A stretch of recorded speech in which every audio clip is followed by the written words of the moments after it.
Welcome to the second half of the videos for Star Citizen coming into 3.15. The first half was last week's. I covered the health gameplay specifically. This is the inventory gameplay, and this is going to dovetail nicely into last week's discussions. What happens to your inventory when you die? What happens when you lose things? How do you get them back? Do you get them back? How does loot work? Let's get right into it. And one last thing, if you haven't already subscribed, please do so. I'm trying to hit 500 subscribers so I can get a community tab to add all sorts of resources for new and returning players. Thank you, and let's get right into it. Off with 3.15 changes everything. This week, the team is back to talk inventory and finally put all those globals and locals and vehicles and externals and personals into context with one another as they set the table for a truly physicalized universe coming down the line. Healing, we're introducing like the next big step towards Death of a Spaceman. Now we're introducing the first huge leap towards the physicalized inventory. This is really the biggest milestone for inventory in general.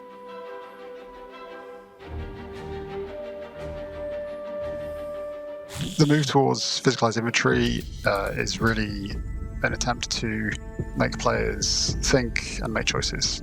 This is the loop where you have to decide what I take with me is the stuff that I have access to me.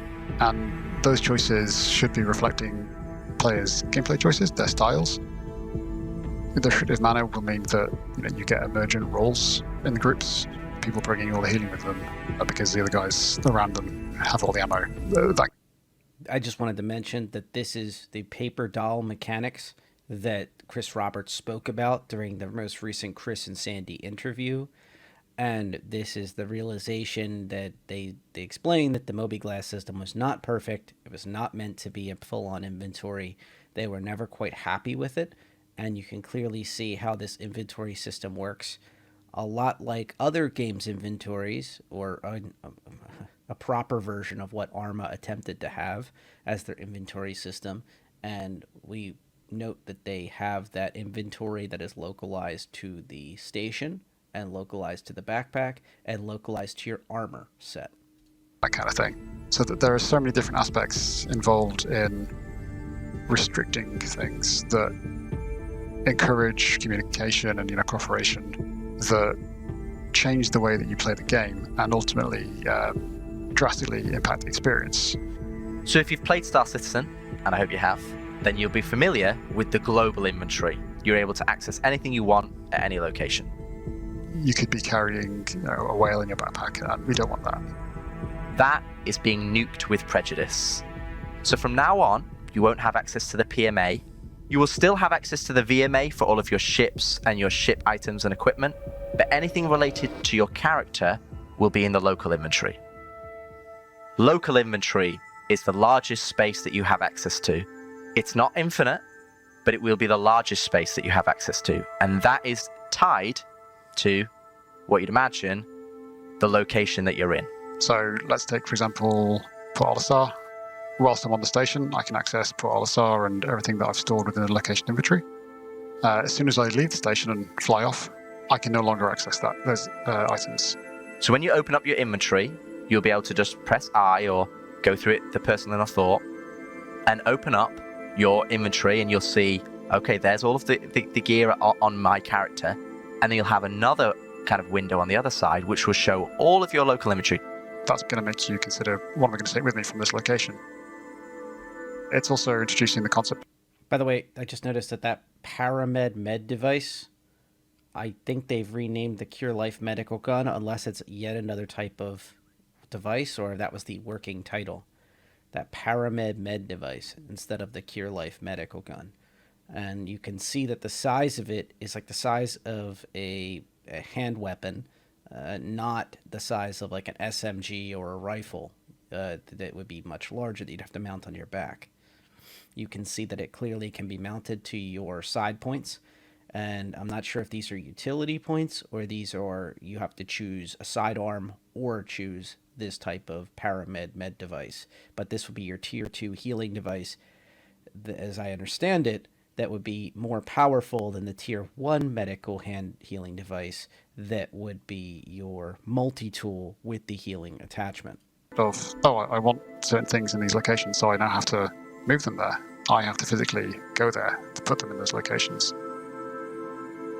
Another key aspect of local inventory, which you now set to the very first time that you sign in, is your home location.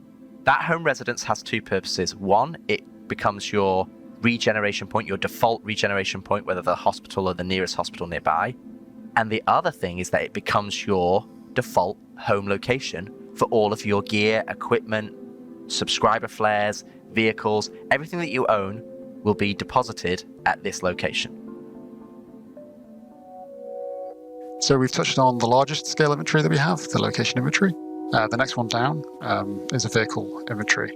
And that marries an inventory container with a ship interior. Argo cargo gang in the same way that you have to be a location in order to access your location inventory, you have to be inside your ship to access your vehicle inventory.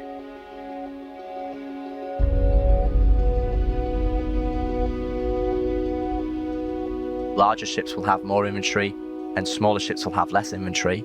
And this is simulating all of the lockers and all the physical storage that you would have had on those ships. The interface allows you to drag and drop from location to vehicle, so you'll be able... So if we were to notice, the MPOV cargo had, sorry to have to rewind, but let's just clarify, 60k SCU on the MPOV cargo. And then we had on this set of armor, just to give you an idea, I mean, just on the set of armor, 8k and 5k. And then the vehicle, the actual Carrack itself, had 100k. Just want to make sure I got the number of zeros correctly. 1, 2.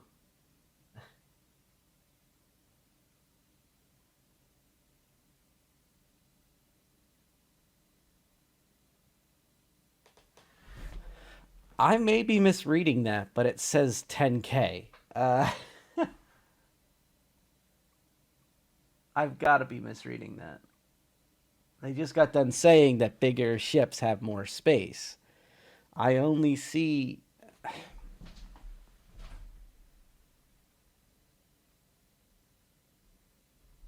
I only see 10,000K there.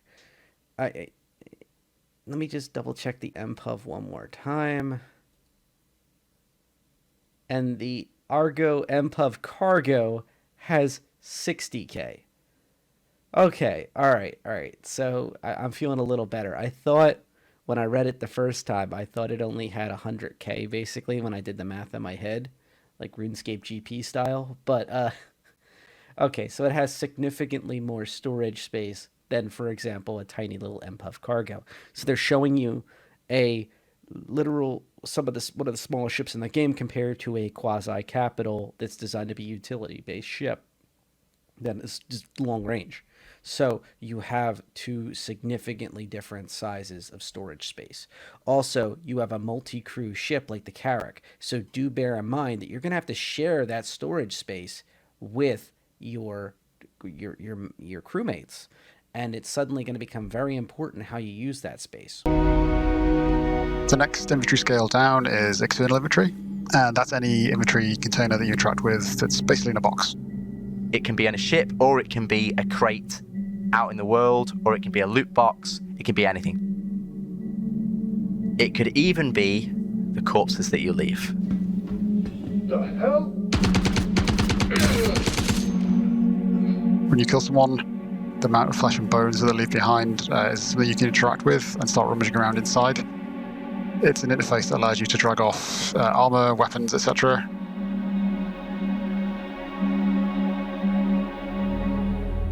So finally, the smallest form of inventory is personal inventory, and that's anything that has an inventory container attached to it that you can wear. So whether that's trousers and jacket, there'll be a corresponding UI container for your jacket pockets, for your trouser pockets, etc. That's environment suits, that's core armor, that's leg armor. And backpacks now are separated from cores, so you can choose which armor you prefer based on the choices that you want, and then you'll be able to associate a different backpack to the armor. Like, this is going to be very important in places where you need to have armor that can stop weapons, that can intimidate other players and make clear that you're serious, or if you're just trying to friend or foe, if everybody's trying to be dressed in the same outfit, or if you're trying to camouflage yourself. Instead of using very bright colored, most industrial gear is very bright colored but had the cargo space. This is a good example of that. Or for engineers or medical professionals that are working, if that's your gameplay loops and you're working alongside military groups, this would be very critical. I'm glad to see this development where you can use a large backpack with military gear, lighter or heavier or anything in between, it sounds like.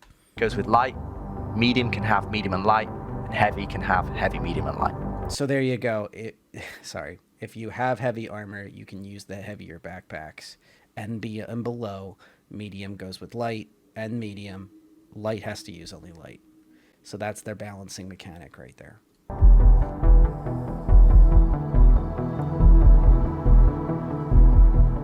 So with all these different types of inventories, different sizes and whatnot, that brings us to asking, how do you track where everything is? How do I know where I've left that bag of ammo? That brings us to Knickknacks, which is a new mobile app that we're introducing alongside inventory. You're able to load up Knickknacks, look at it, and at any moment get a real-time update of all of the items that you have. So you want to know where that P6LR is. And you're like, oh, where did I leave it? Oh, I left it on my ship that's in Port Olisar. Oh, cool. I can go and get that. As with many other features that have been released with Star Citizen, there's more to come. We'll continue to improve it and work on it and flesh out additional functionality. By additional functionality, he means that the inventory team was not able to get search into this system. So you can sort by location and then you need to scroll through. You can also sort by category, but they talked about how they're still working to get everything in the correct categories and what exactly those categories were as of a few weeks ago when they had the inventory team under Tony Z talking on one of the videos, how for loot specific. One other thing to mention here is that without a search mechanic, you can't just search AO3 sniper rifle. You need to go find the location, search through the list, but you can at least categorize, hopefully, firearms or energy weapons or whatever it may be into different category. And then you only need to sort through a couple things. You're only going to have so many weapons unless you collect them. This is an interesting side note, though, because this may come up, especially if you operate off of multiple stations. You know, for example, for the Xeno threat fights, or for the Ninetales lockdown, even more so. You know, the Xeno threat incursion may be one thing, but the Ninetales lockdown actually moves around the system. So you're suddenly going to have many stations you may be operating out of at any given time. So you may have weapons here or gear here that you need. And remember, if you die, you lose it. So you're going to want multiple copies of it. So that's just something to think about. And also plan around. It may make sense to have an Excel sheet keeping track of where everything is. Or just tell you and your org mates, hey, we're stationed out of here for any operations near New Babbage, we use this station. Any operations in the central planets, we use this station, and just kind of operate only out of 2 or 3 stations for the most part, and make it a point to kind of once in a while grab all that gear from different stations and consolidate it again back at one station. So it makes you just give a little bit of sanity. Anybody who's had to work with inventory, the item management in EVE understands what I'm talking about, the plight of looking through and scrolling through dozens of stations trying to find the exact location of where you left that dang ship. Yeah. There's a lot more things to consider, to remember, and to coordinate over. I think we're moving towards what the game is intending to be. It's very easy as game designers or game developers to focus on individual mechanics and say, oh, this mechanic does this and this mechanic does this. But what my job is and what I'm trying to help deliver is to deliver Chris Roberts' vision. And that vision is this Star Citizen experience that everybody loves and wants to play and everybody is working towards. And inventory and healing are huge ways of moving towards that goal.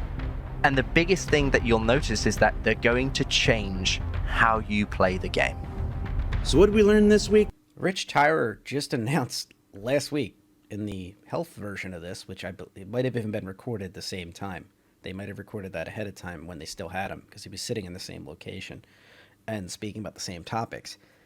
He just moved over to Squadron 42. He's like a major force on the PU team, and he's been now moved to Squadron 42 to help get that moving. And I said that week, and I'll say it again, it's a shame to see him go over to Squadron, but at the same time, having the eye and the advocacy for the PU on the Squadron team is a good move, because a lot of the content is cycled outwards towards the PU once it's developed for Squadron. If you need to look at an example of that, look at the Gladius. The Gladius has been extremely polished for Squadron 42, and you can see the benefits whenever you hop into a Gladius in the PU.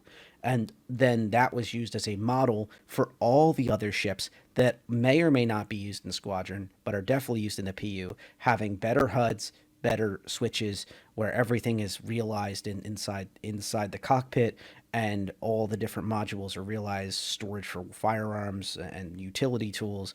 Those type of things are all coming from Gladius as a design factor. So just keep that in mind, that a majority of the development at CIG overall is towards Squadron at the moment, to get that in lockstep out the door. Part 1 of Squadron 42 of 3 parts, the last I heard anyway, it was put into 3 parts. But PU is the benefactor to much of that technology. It's a shame, though, to see Rich Tyrer moving off of the PU as his primary focus. Still, there's a lot of talented individuals that are focused just on the PU. There is a lot of interesting stuff here. We have the paper doll mechanics. We have the technology. I don't see a sprint report in Jared's speech here. And the biggest takeaways is there is inventory that is, they call it not infinite, but you don't see a number next to it, at least in this development builds of Grim Hex, of Port Olisar.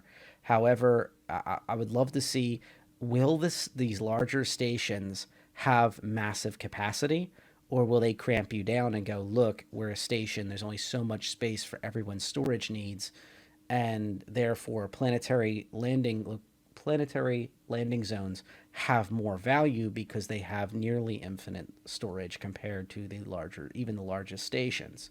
I think also we're seeing that the backpack developments are good. I'm glad to see that you can mix and match your gear a little more now. I'm glad to see the medical gun stuff. I don't know why they didn't show it last week, but at least it's good to see. Let's see if we can see it slightly faster. Sorry about the pop-up. But I think that is telling us a lot.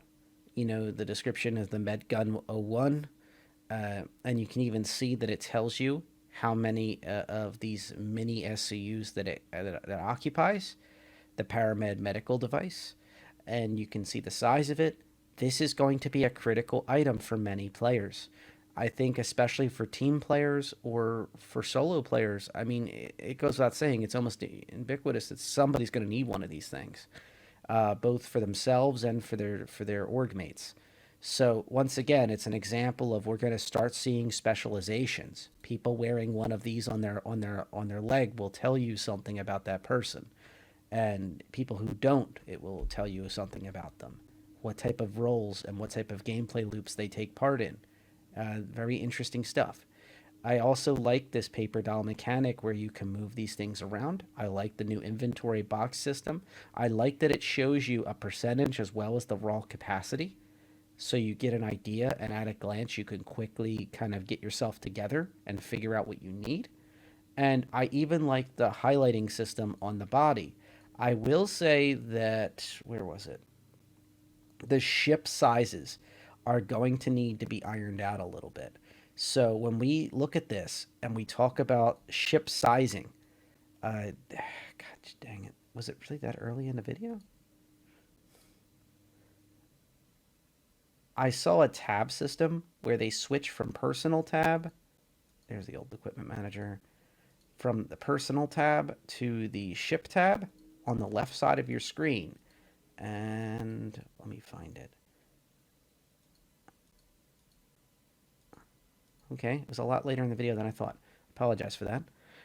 But here you can see, oh, and you can also see here, this is a weapon, that's a concierge weapon right there, the Executive Edition Devastator shotgun. And you can see that it clearly still has the moniker. That's how it would show up in your inventory. Once the search feature is down the line in, you would be able to type in the word executive, hopefully, and every single thing that's an Executive Edition would pop up, or anything with that name at the very least. But anyway, back to this. The vehicle sizing, I think, is going to have to be balanced. So the MPUB Cargo has 60K SCU. The suits alone have, well, you can see it for yourself. The suits have like 8K, 4K, like 20K in the backpack type situation. The vehicle, though, has 60K and the little MPUB Cargo. Now, if it's using its cargo space to fit that reasonable amount of gear, I would understand it. There is a small amount of space at the front where there's like a jump seat just in front of the cargo grids. But I'm kind of curious, where is that actually going to be modeled down the road? Or is it ever going to be modeled? Like, is this vehicle storage area, is this just going to be like a crate somewhere? Like a represented crate in the future? It'll just be, oh, in the Carrack's cargo hold, or in the, maybe just the personal quarters. There'll be like there'll be a bunk with crates sitting on top of it or something representing this. And also, I'm wondering, how do you lock this down? If it's, for now at least, universal, like everywhere around the ship, you can immediately drag and drop in and out of this box. Who has access to the vehicle cargo? Is it just the owner? Is it party mates? Is it org mates? Can you set that? Is it anyone who sets foot on the ship? So that's a major problem on a multi-crew vessel. Suddenly, if you invite somebody along to come ride along on a turret, you may be looted for everything you have. Yes, they can't fit everything in their person, but even like they could just to troll you, they could throw it out the freaking door. So I'm very curious to see how they're going to iterate protections on the vehicle cargo, or if they're going to have to lock it down to just the owner of the ship. And if that's the case, what happens when the ship is hijacked? What happens when the owner needs to give something to another player? Can they simply pick this something out of the vehicle storage and drop it? And also, even if you say lock it down to just the owner of the ship, can the owner of the ship, can friends of the owner of the ship or anyone on the crew drop items into the vehicle storage without the owner having to be there to do it for them? Because that's going to be a big thing for people. Like I see images of people rolling around with multiple ROCs. I could picture Connie Taurus being a good example of this, or the Carrack itself, or the Valkyrie. Valkyrie's another good one, where you might have two ROCs running. You're all in a party. You're all rolling around. You keep coming back to drop the ore. Is the owner of the ship going to have to keep coming back to the ship just to store the items, or make sure that everybody isn't looting the thing? Or it's going to invite a lot of question marks. So that is one thing they have not covered in this video, was how they are not, or how they are going to lock down the vehicle storage on a player. They have mentioned that when somebody is dead, you can loot the body. And that's something they did cover here. But they only showed these NPCs. And one of the things I was curious about is, do they let anyone just take anything? And I believe that is the case. Once that is done, what's interesting is it turns into this box. Now, the loot team showed images of looted items, like items laying on the ground. But apparently right now, for this first iteration on 3.15, at least in these builds they're showing, it is going to turn into a box with the name helmet or core armor. You know, it's going to change off. And yes, you can use the items and store away the items, etc. But there you go. It's going to turn into a box, a physical box that will sit on the ground once it's off the body. So I find that interesting that that's the way they're handling it. It's unfortunate because I mentioned this in the loot discussion a couple weeks ago that the loot was kind of a blessing for those who are content creators, because being able to put down items, even if they're just considered flagged as loot and they go away after a couple minutes or whatever the magic number is, being able to have loot that goes down that is not in a box of some sort is suddenly going to make machinima makers and other content creators very excited. Being able to deploy things like lights, things like armor, things like story pieces, like the MacGuffins of whatever plot you're writing, or weapon systems. Being able to put things around to make the world lived in. You know, if you're trying to make this image of a military command center, being able to even just put down a radio and a gun on a table and a map is suddenly going to turn the whole room around. But we are not going to get that in 3.15. Clearly, there's going, at least based on what we're seeing now, you will see these boxes appear with the name of whatever category of the item is supposed to be from. And then I'm inferring that any player can come up for a discernible amount of time and then take that item. So if you're trying to give an item to another org mate or a party mate, this is how you'll be able to do it. So I found that interesting. I found that one of those things where you really look at the capacities, and I do like that that these will be better modeled on the outside of the armor. I would have liked to have seen more armor sets, so they really kind of reinforce that feeling across the board. I think there's going to be a lot of surprises. I think there's going to be a lot of armor sets that aren't going to line up perfectly. Source every single other game in the history of games. Whenever you start adding modularized armor and custom pieces, some of them line up perfectly, some of them don't, but that's fine. That's fine. More choice is a good thing, and then it's the player's choice to decide if they're okay with that or if they just want to stick with the way it's supposed to be designed for every piece to work together. And I feel like a lot of the efforts that the folks here have done are good. I also wanted to iterate one more time that Knick-Knack is not going to have a search feature, which is a shame in its first iteration. However, being that we're in Stanton and you'll probably have less items than more, especially with the upcoming wipe, you're going to have to face the facts that it's going to be fine for 315. You're going to have less items than more. You're going to have less locations than more. And hopefully the Knick-Knack system, along with its categories and its locational information, will allow you to make the decisions without having to actually fly around, land at a site, and then be let down that it's at another location. So it does the job, but it doesn't do it as well as it could. And that's always the first iteration of a good thing, is when there's improvements that can be made. They should have mentioned that it was the search feature that was the most needed, but they didn't. That's why this video exists, stuff like that. So I think that's great. I think that's a good place to end this discussion on this topic. Also, I wanted to quickly go into the ship showdown for today. You can see that the C2 Herc is above by nearly double the votes over the Reclaimer, but there's still many hours left. It's only 4 hours in, so anything can happen. But it's likely going to be the C2, the Carrack by a tiny shred, I think, and the 600i. I'm less confident about that, and then the MSR over the Saber is likely. I will mention that if that turns out to be the semifinal, or anything like that turns out to be the semifinal, there will be a significant cost in the game package when you think about the three options you have. As a reminder, last year they had a game package that had all 4 semifinalists, and that was full price, but it did have LTI. You can do the math yourself and see that with these very large ships, the cost is going to be considerable if they add in a whole game pack like that.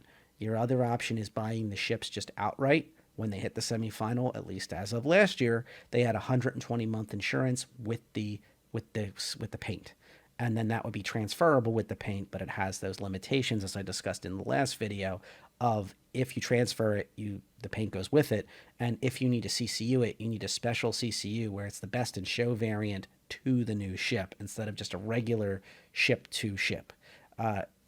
Finally, your last option, which I've been encouraging to many folks, is to CCU to one of these ships once you know it's a semifinalist, and then you will get the paint as a distribution. Last year, I got the Carrack Best in Show for the Carrack, and I think it was last year.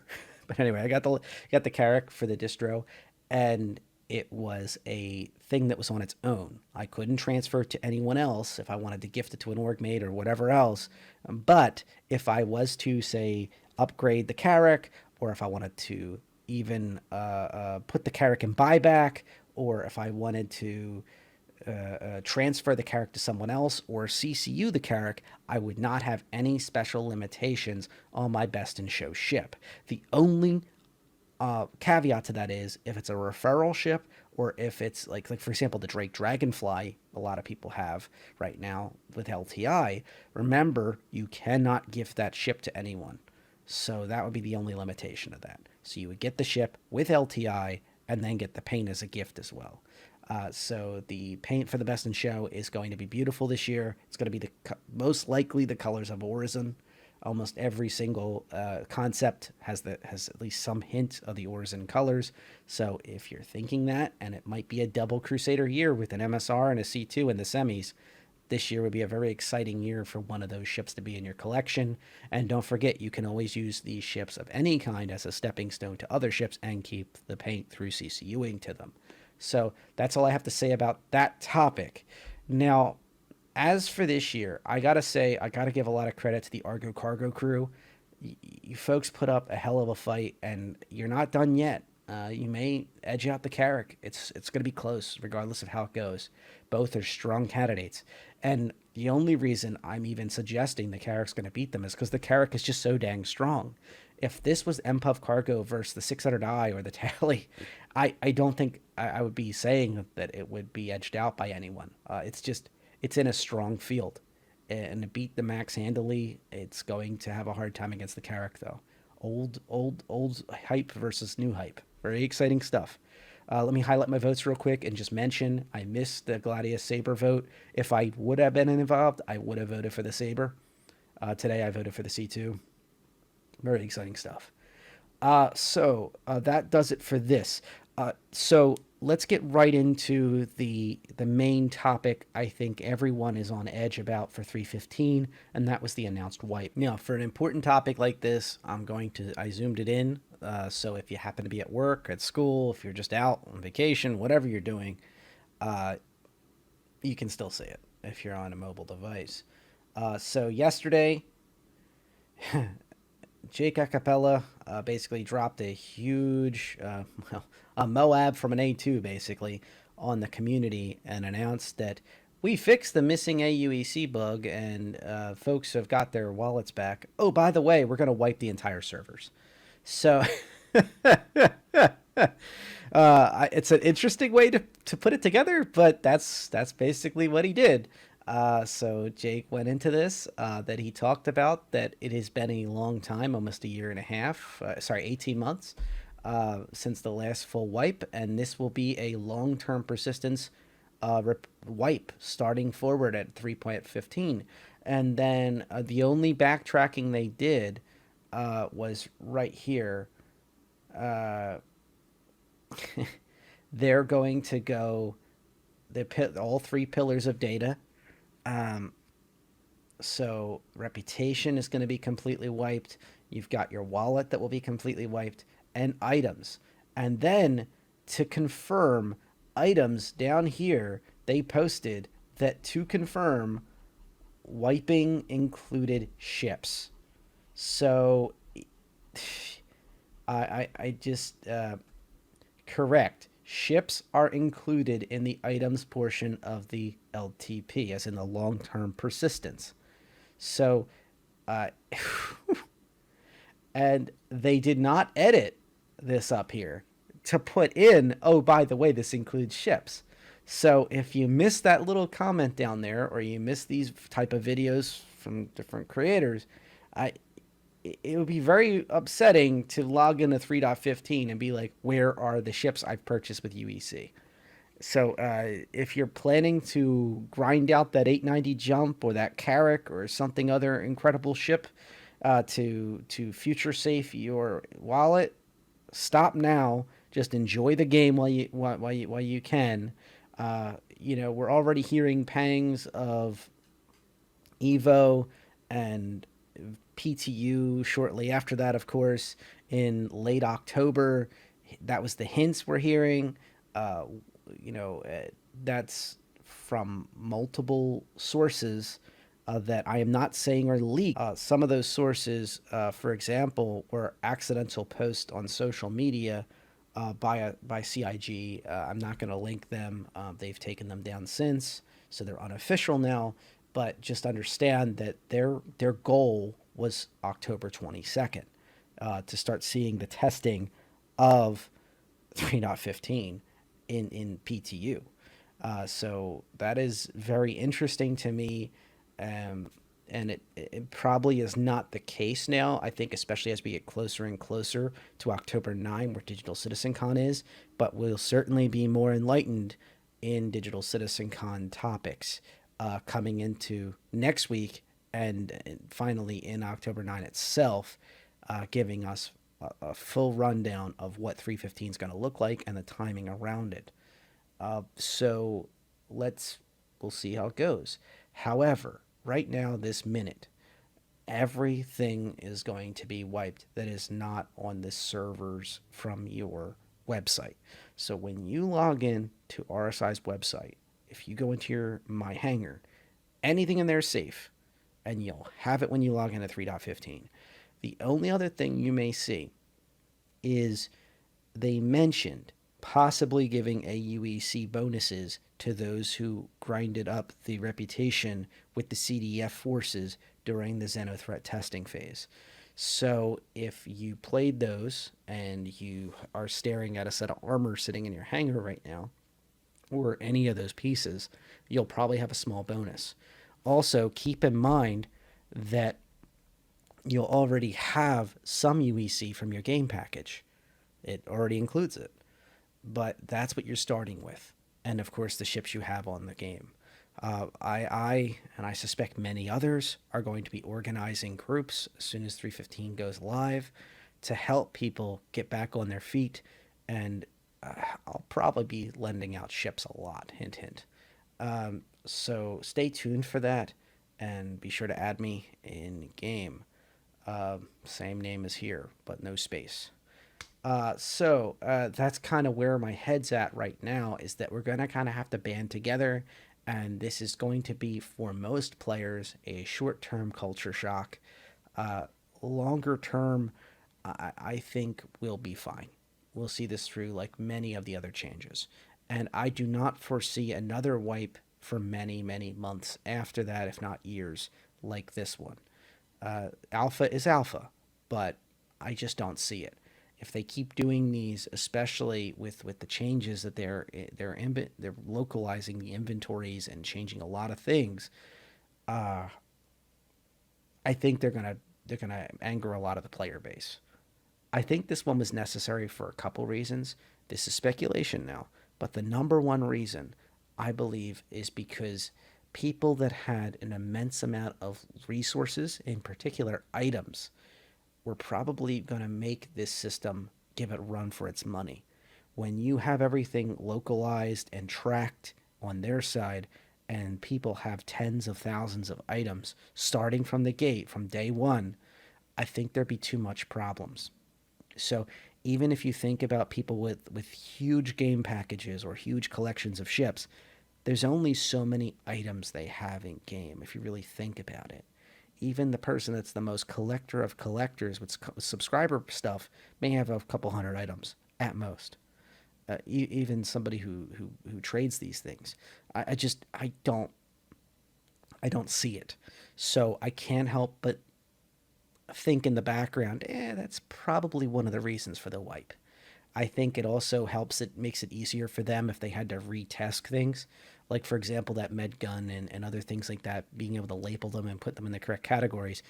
if there's just less items in general sitting around, and if there's legacy items that they have to worry about now they don't have to worry about them. If they're not sold on the store, they're not earnable in game, they don't exist anymore.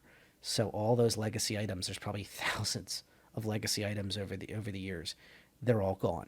So I can't help but notice that and think about it and go, okay, this system probably needed this to happen, although this is not probably the best way to deliver this information. And it probably would have been better to give this information out probably at 3.14.1. Let people know, like, hey, stop grinding if you're planning to get a large ship. 3.15, you're gonna have a full wipe. Or if you're gonna do it, in fact, here's double or triple payouts for the next couple weeks. Test out these big ships, enjoy them, rent them, buy them, whatever you're going to do, but understand there's going to be a wipe. So that could have been another way for them to handle this, is just really let people go crazy with the ships, understanding that there's going to be a wipe very soon. Truly turning the alpha into a hyper test server and really letting things go wild and letting people learn what they like and they don't like. That would have been another cool way to handle this. I don't know if the service could have handled it, but just a thought. So that's kind of where I am with this wipe. I'm going to include a link to this page, and you can go really in depth with the little bit of information that is here. And don't hesitate to make your voice known, emojis, posts, etc. Not that I'm advocating for anybody. And don't forget to upvote those you agree with. So do you agree with this wipe? Do you think this wipe should have been done in stages? Like, for example, for 3.15, okay, if it has to be items, maybe just items at first, not whole ships. Purchase ships, maybe not those. Or maybe give everybody a haircut on the money and the items. Anything over a certain amount or a certain amount of items is removed. So if you have 16 copies of the same item, you only keep 10 or 5 or whatever the magic number is. There's a couple different ways I think they could have gone about this that weren't just pure, utter, across all three pillar wipes. But this is the way they've decided to do it.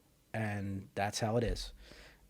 So this is all I got for you. Don't forget to keep voting in the ship Showdown. Don't forget to let your voice be known about this currency hotfixes and upcoming wipes. Particularly the important part that they're kind of at the bottom there. The literal wiping of the entire servers except for the items you own on the web. Do note that items like you purchased, for example, like shirts in game, I'm pretty sure they're gone. So at the upcoming IAE expos, this is a reminder that those items are often for sale on the website as well. So if you really have like an identity around them, or you're a content creator, or your org really enjoys certain color schemes as a group for group ops, remember that for armor and items, you really need to buy the packages on the website to guarantee they're going to be protected through the wipes. And this is one more thing you can bring up in this topic, though. You could post up in here and make sure your friends upvote it to mention, hey, I have these items that I picked up, like shirts and such. I should get credit for those. I don't think they should be wiped. You know, they're only once a year type items at best, and the color scheme sometimes probably will change. I want to keep those at the very least. So, you know, these pieces of Citizen Cons and IAE history and Jump and Fleet Week history, I think are going to be a shame to see them get lost.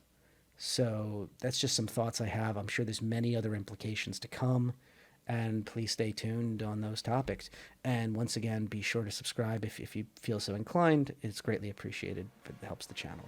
And the comment below if you have any questions or thoughts, or just hit me up on Discord as always. Thank you and fly safe.